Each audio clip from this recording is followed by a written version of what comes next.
Guys, welcome to my YouTube channel. Kung bago ka pa lang sa aking pong YouTube channel, please subscribe and hit the notification bell para ma-update po kayo sa aking pang mga i-upload na video. So, ngayon po ay gusto ko po kayong i-inspire sa pamamagitan po ng salita po ng Diyos. So, ang pag-aaral natin is John chapter 3 verse 16 na napakalaga na sa ating pong buhay na malaman po natin itong bagay na ito.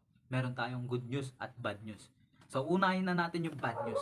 Ang bad news po ay tayo pong mga tao, alam niyo po ba na deserve po natin na mapunta sa impyerno?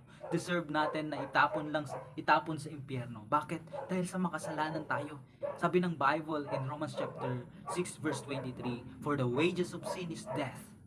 For the wages of sin is death. Ang kabayaran ng kasalanan ay kamatayan. Mula po nung naipanganak po tayo, nagkakasala na tayo. Nakagawa na tayo ng kasalanan. No?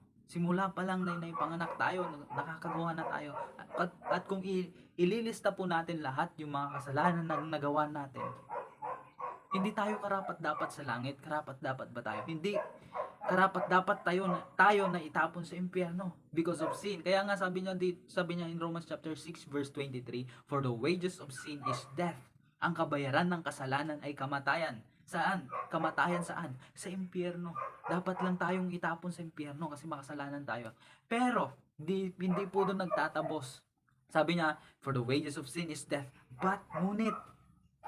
Sabi niya, but the gift of God is eternal life through Jesus Christ our Lord. Yes, ang kabayaran ng kasalanan ay kamatayan. Bakit namatay ang Panginoong Jesucristo?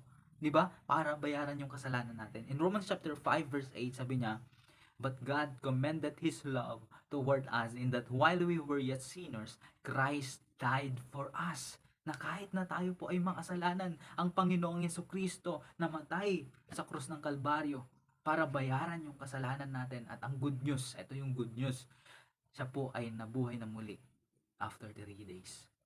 Kaya nga, ang Panginoong Jesucristo, binayaran na po yung kasalanan natin. Sabi niya doon na kaya nga in John 3:16 sabi niya na for God so loved the world that He gave His only begotten Son. Binigay niya ang kanyang bugtong anak na para mamatay, para bayaran yung kasalanan natin. At ang good news, ang Panginoong Jesucristo nabuhay siyang muli para ipakita sa atin na kaya niya tayong bigyan ng buhay na walang hanggan sa langit na bayan. Kaya nga sabi niya, ang simple mga kapatid, mga kaibigan, that whosoever believeth in Him, kung sino man ang sumampalataya sa Kanya. Ano yung sasampalatayanan natin sa Kanya? Na minsan ang Panginoong Jesucristo namatay, na ilibing, at pagkaraan ng 3 araw, ng buhay siyang muli. Yun po yung good news. Yun yung tinatawag na gospel. Yun yung tinatawag na mabuting balita. Na ang good news ay ang good news, mga kapatid, mga kaibigan, na ang Panginoong Jesucristo na namatay, na ilibing, pagkaraan ng 3 araw na buhay siyang muli para bigyan tayo ng buhay na walang hanggan. Kaya, mga kapatid, unang gawin po natin, aminin po natin na makasalanan tayo. Pangalawa, pagsisihan natin yung kasalanan natin. Pangatlo, tanggapin po natin ang Panginoong Jesucristo bilang Diyos at sarili nating tagapagligtas. At ang pangako ng Panginoon, that whosoever believeth in Him, sino ang mananampalataya sa Kanya, sinong tatanggap sa Kanya ng merong pananampalataya, ay magkakaroon ng buhay na walang hanggan. Kaya nga in Romans chapter 6 verse 23, for the wages of sin is death, but the gift of God, isang regalo na binigay sa atin, binibigay, inaalok sa atin. Ang gusto lang ng Panginoon, tanggapin natin yung regalo na yon. Tanggapin natin si Jesus Christ bilang ating sariling tagapagligtas. No? Ganun lang, para magkaroon tayo ng buhay na walang hanggan.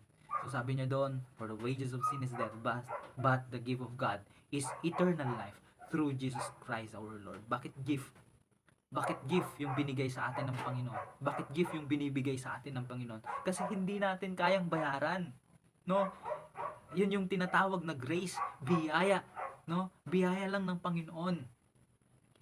Yes, deserve natin mapunta sa impyerno dahil sa biyaya ng Panginoon, pwede po tayong maligtas. Kaya nga sabi niya, and for God so loved the world that He gave His only begotten Son, that whosoever believeth in Him should not perish. Hindi na tayo mapapahamak sa impyerno, kundi magkakaroon tayo ng buhay na walang hanggan sa pamamagitan ng ating pong Panginoong Jesucristo.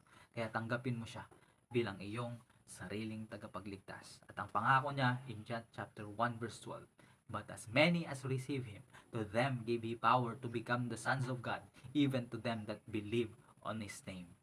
Believe on the Lord Jesus Christ, and thou shalt be saved, sabi ng Bible. So, now is the day of salvation, sabi ng Bible. Hindi bukas, hindi mamaya, kundi ngayon yung time na kinakailangan natin tanggapin ang Panginoong Jesucristo bilang ating sariling tagapagligtas. Kasi baka mamaya huli na ang lahat. Kaya ngayon ka na magdesisyon. Ngayon mo na desisyonan yung bagay na ito. Gusto mo bang tanggapin ang Panginoong Jesucristo? Una, pagsisihan mo yung kasalanan mo. Aminin mo na makasalanan ka. Tanggapin mo ang Panginoong Jesucristo bilang iyong sariling tagapagligtas at magkakaroon ka ng buhay na walang hanggan sa langit na bayan. So kung gusto mong tanggapin ang Panginoong Jesucristo, may tinatawag tayong panalangin pagtanggap. Ito lang yung paraan para kausapin ang Panginoon. So ngayon, gagabayan kita sa panalangin na ito, at itong panalangin na ito, yung babanggitin ko ay gagayahin mo lang at akuin mo na ito po ay panalangin mo sa Panginoon. So manalangin tayo. Panginoon, maraming salamat na nalaman ko na ako pala'y isang makasalanan at nangangailangan ng kaligtasan.